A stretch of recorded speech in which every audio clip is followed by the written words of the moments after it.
The twins hadn't slept in weeks, until the new nanny sang a song only their late mother knew. When the millionaire heard it, he froze. What she revealed next changed everything. You're watching Black Inside 2.0, where real emotions meet unbelievable stories. Don't forget to hit subscribe and turn on the bell for more heart-touching tales every week. The night hung heavy over the Brighton estate, 3 floors of glass, marble, and silence. Inside, the only sounds were the cries of 2 infants echoing through the halls. Ethan Brighton, a young millionaire with eyes clouded by exhaustion, stood outside the nursery door again. His tuxedo jacket was half off, the tie hanging loose. He hadn't slept in days. "Mr. Brighton," the head housekeeper whispered, "should I call the doctor again?" He shook his head weakly. "It's not medical, they're just lost without her." The twins, Liam and Layla, hadn't slept properly since their mother, Grace, passed away 3 months ago. Grace had been their heartbeat, their calm. Now, the mansion felt like a museum of grief. That night, Ethan finally agreed to something he had resisted for weeks, hiring a new nanny. The next morning, a woman stepped out of a modest gray sedan at the Brighton gates. She wore a navy uniform with neat braids framing her face and eyes that carried both pain and peace. Her name was Maya Bennett. "Mr. Brighton," she said softly when she was led into his study. He glanced up from his paperwork. "Yes, Maya Bennett, right. You've worked in childcare for 8 years, she replied, "mostly with families who have been through loss." Her calm tone made him curious. "Loss, yes," she said simply. "Sometimes children remember love longer than adults do. They just need to feel it again." Her words settled in the air like gentle rain. Ethan nodded but kept his guard up. "You can start immediately." The mansion's halls grew quiet except for the twins' restless whimpers. Maya walked in, humming softly as she adjusted the dim nightlight. She kicked up baby Layla, holding her against her chest. "Shish, little light, little flame." Her voice was warm, low, like honey poured in the dark. Then she began to sing, a melody so familiar that the air itself seemed to pause. Ethan, passing the door, froze. That song, Grace used to sing that very lullaby every night. He pushed the door open slightly and watched as both babies, for the first time in weeks, closed their eyes peacefully. When Maya finished, she laid them down gently and turned, startled to see Ethan standing there. "That song," he whispered. "Where did you learn it?" Maya hesitated, her eyes lowering. "It's an old lullaby from my grandmother." Ethan searched her face but found no deceit, only something he couldn't name. Sorrow, maybe. "It's what Grace used to sing. Word for word." "I'm sorry," Maya murmured. "I didn't know." But something in her trembling hands said she did know. Over the next week, the house began to change. The twins started to laugh again. Maya's laughter filled the kitchen. The chef started baking fresh muffins again. The staff smiled, and even Ethan noticed sunlight where there had only been shadows.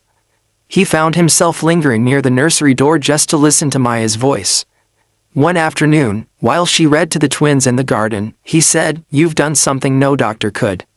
She smiled gently. "Children don't need much, just truth and warmth."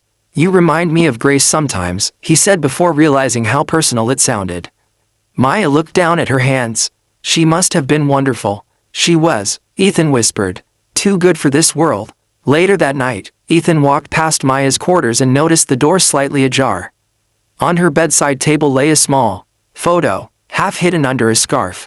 He couldn't help but glance. It was Grace, standing beside another woman who looked just like Maya. His heart pounded. He gently stepped back and closed the door before she noticed. That night he couldn't sleep. He opened his late wife's old journals, flipping through pages until he found an entry titled, "My Sister Maya." It was dated 10 years ago. He read in disbelief. Grace had a half-sister she lost contact with after their mother's death. Maya. The next morning, Ethan found Maya preparing breakfast bottles in the kitchen. He spoke softly but firmly. "Why didn't you tell me?" She froze. "Tell you what? That you're Grace's sister." Her shoulders sank. The bottle trembled in her hand. "I didn't think it mattered." "It matters to me." Ethan's voice cracked. "You walked into my house pretending to be a stranger." "I wasn't pretending," Maya said, her tone breaking. "I just didn't want your pity. Grace and I were separated as kids after our mother passed. I tried to find her for years, but when I finally did, she was gone." Tears filled her eyes. "I thought if I could care for her children, I could at least give them the love she would have given." Ethan stood silent, the weight of her words pressing against his anger. The twins began to cry from the nursery. Maya hurried past him, whispering, "Excuse me, they need me." Ethan watched her go, realizing she wasn't just a nanny, she was the last piece of grace he had left. That evening, thunder rolled across the sky. The power flickered. Ethan found Maya rocking the twins near the window, singing that same lullaby again. He stood in the doorway, his anger melted into something softer, understanding. "I read the rest of her journal," he said quietly. "Grace wrote that she hoped you were happy somewhere, that you'd find a way to heal from everything you both went through." Maya looked up, tears glimmering. "She remembered me, she never forgot you," he said. "She kept your picture on her nightstand, always." Maya pressed her forehead to Layla's tiny head. Then maybe this was meant to be. The storm outside broke, but the room felt peaceful. Ethan reached out, gently placing a hand on Maya's shoulder. "You've given them their mother's love back.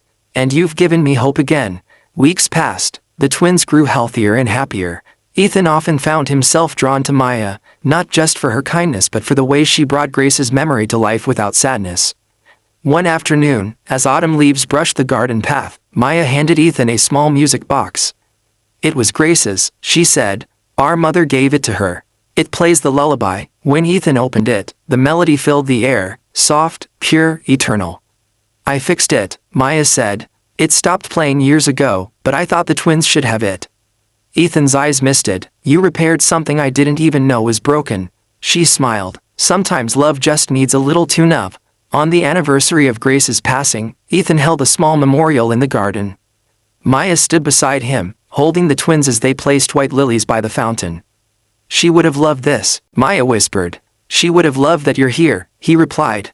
The twins cooed softly, staring up at the sky as if they saw something neither adult could. Ethan turned to Maya. "You don't have to leave when your contract ends."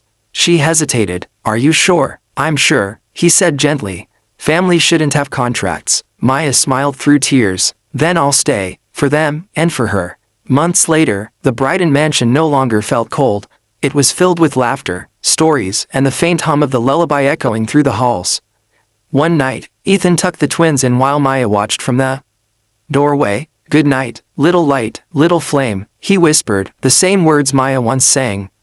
She smiled. "They'll sleep well tonight." He turned toward her. "So will I." The camera of your story would slowly pull back, showing the twins asleep, the music box turning softly, and two souls who had finally found healing not in forgetting but in remembering love the right way.